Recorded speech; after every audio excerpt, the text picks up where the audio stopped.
శ్రీమాత్రి నమః. ఈరోజు వచ్చేసి బంగాళదుంప వేపుడు చేసుకుందామండి. దుంపలు ఉడకబెట్టిన వేపుడు చేసుకుందామండి. ఏంటి ముక్కలతో కాదు, ఇది దానికి అర కేజీ బంగాళదుంపలు, ఉల్లిపాయలు 5 ఉల్లిపాయలు తీసుకున్నాను, పచ్చిమిర్చి తీసుకున్నాను, చిన్న అల్లం ముక్క తీసుకున్నాను.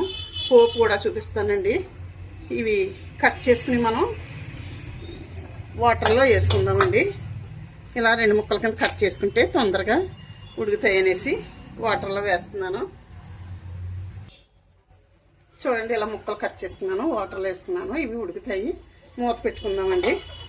మూత పెట్టుకుంటే ఉడికిపోతాయి. ఈలోగా మనం ఈ ఉల్లిపాయలు కోసుకుని కట్ చేసుకుంటానండి. పోపులన్నీ కూడా తీసుకుంటాను. ఒకసారి చూద్దామండి ఎలా ఉడికే దుంపలో.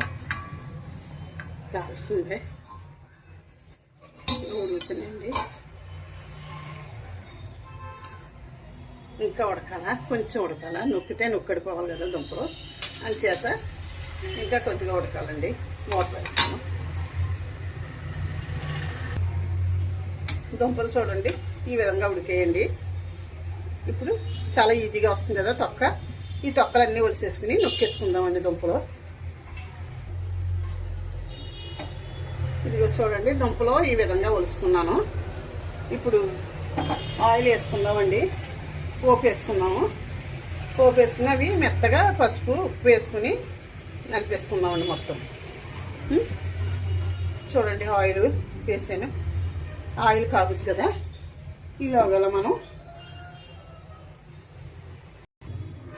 ఇవ్వండి పోపుకి శనగపప్పు, మినప్పప్పు, కొంచెం జీలకర్ర, 3 ఎండుమిర్చి, పచ్చిమిర్చి, అల్లం ముక్క, కరివేపాకు, ఆనియన్స్ పెట్టుకున్నానండి ఇలాగా. ఇప్పుడు ఏం చేయాలంటే మనం అండి పోపులు వేపుకోవాలండి. ఫస్ట్ పోపుకి పేనం కావుతుందండి. ఈలోగా మనం కొంచెం పసుపు వేసుకుని వీటి మీద కొంచెం సాల్ట్ కూడా వేసుకుందామండి. ఇదిగోండి ఇలా కొట్టుకోవాలండి గుండెలాగా, లేకపోతే మనకి కరగదండి. ఇవి ఇలా నొక్కేసుకుంటే మనకి దగ్గరగా మెత్తగా అయిపోతాయండి. చూడండి, ఆయిల్ వేడెక్కింది. ఇదిగోండి మెత్తగా నలుపుకొని ఇలా నొక్కేసుకుని ఇలా పెట్టుకున్నామండి. పసుపు ఉప్పు వేసుకొని ఫస్ట్ మనం ఆయిల్లోని ఇదిగోండి మినపప్పు, జీలకర్ర, శనగపప్పు వేసేసుకుందామండి.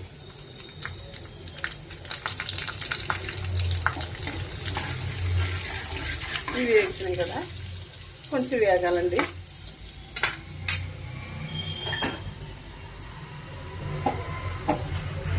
ఎండుమిర్చి కూడా వేసుకుందామండి. ఇందులో ఎటువంటి కారం వేయవలసిన అవసరం లేదు. కారం అయితే కారం వాసన వస్తుందండి. కారం వేయవలసిన అవసరం లేదు. ఇదిగోండి అల్లం ముక్కలు కూడా వేస్తున్నాను.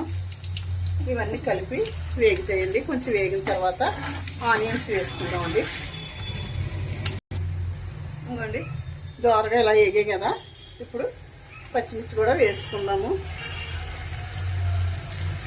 కరివేపాకు కూడా వేసుకుందామండి. ఆనియన్స్ కూడా వేసేసుకుందామండి. ఇవి ఎర్రగా వేగాలండి. వేగిన తర్వాత మనం బంగాళదుంపలు మిశ్రమాన్ని వేసుకుందామండి. ఇవి వేగుతాయి కదా, వేగిన తర్వాత వేసుకుందాము. కొంచెం వేగాలి కదండి, ఎర్రగా వేగాలండి. ఎర్రగా వేగితే బాగుంటాయండి. చూడండి, ఈ విధంగా వేగేయండి.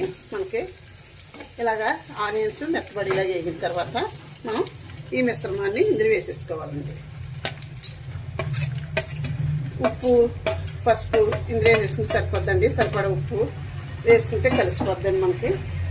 ఇప్పుడు పైకి కిందకి కలిపేసుకుని 1 నిమిషం మగ్గబెట్టుకుంటే మనకి సరిపోతుందండి.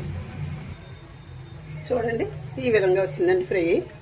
ఎంత బాగుందో చూడండి, కలర్ఫుల్. కానీ మీరు కూడా ఇలా ట్రై చేసి చూడండి.